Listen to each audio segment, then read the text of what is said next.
Hello दोस्तों, स्वागत है हमारे चैनल पर। आप सभी दोस्तों को जय सिया राम, जय हनुमान। जब शनिदेव ने डाली हनुमान जी पर अपनी 7.5 वाली दृष्टि तो क्या हुआ गजब। कहते हैं कि सभी देवी और देवताओं पर भगवान शनिदेव ने अपनी वक्र दृष्टि डालकर उनका कुछ न कुछ बुरा किया है, परंतु वह हनुमान जी के समक्ष बेबस हो गए थे।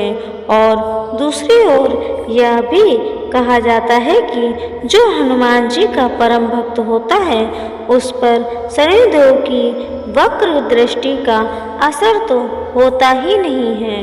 पौराणिक मान्यता अनुसार एक बार शनिदेव हनुमान जी के पास आते हैं और कहते हैं कि मैं आपको सावधान करने आया हूँ कि श्री कृष्ण लीला के समापन के बाद कलयुग का आरंभ हो चुका है।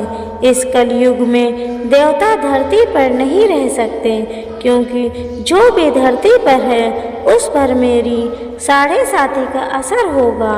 इसीलिए आप पर भी इसका प्रभाव आरंभ होने वाला है। इस पर हनुमान जी कहते हैं कि जो भी देवता या मनुष्य राम की शरण में रहता है उस पर तो काल का भी प्रभाव नहीं रहता, इसीलिए आप मुझे छोड़कर कहीं और जाइए। इस पर शनिदेव कहते हैं कि मैं सृष्टिकर्ता के विधान के आगे विवश हूँ। आपके ऊपर मेरी 7.5 अभी से प्रभावी हो रही है, इसीलिए आज और अभी से मैं शरीर पर आ रहा हूँ, इसे कोई टाल नहीं सकता। तब हनुमान जी कहते हैं ठीक है, आ जाइए, परंतु ये बताइए कि मेरे शरीर पर कहाँ आ रहे हैं।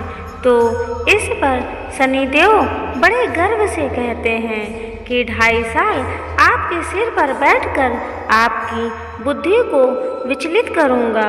अगले 2.5 साल पेट में रहकर आपके शरीर को आश्वस्त करूँगा और अंतिम 2.5 साल पैर में रहकर आपको भटकाता रहूँगा। इतना कहकर शनिदेव हनुमान जी के माथे पर बैठ गए। माथे पर बैठते ही हनुमान जी को खुजली आई तो उन्होंने एक पर्वत उठाकर अपने माथे पर रख लिया। तब उस पर्वत से दबकर घबराकर शनिदेव बोले कि ये क्या कर रहे हो आप। यह सुनकर हनुमान जी ने कहा कि आप अपना काम कीजिए, मुझे मेरा काम करने दीजिए। मैं अपने स्वभाव से विवश हूँ, मैं इसी प्रकार खुजली मिटाता हूँ।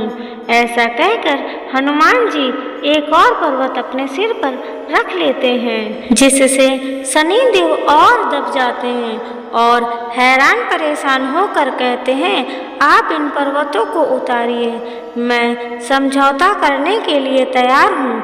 हनुमान जी कुछ नहीं सुनते हैं और तीसरा बड़ा पर्वत उठाकर अपने सिर पर रख देते हैं। इस बोझ से शनिदेव चिल्लाने लगते हैं और कहते हैं मुझे छोड़ दो, मैं आपके कभी नजदीक भी नहीं आऊँगा। लेकिन फिर भी हनुमान जी उनकी पुकार को सुना अनसुना करके चौथा पर्वत रख देते हैं। तब शनिदेव त्राहिमाम करते हुए हनुमान जी से प्रार्थना करते हैं मैं आप तो क्या आपके भक्तों के भी समीप कभी नहीं आऊँगा, कृपया कर मुझे छोड़ दे।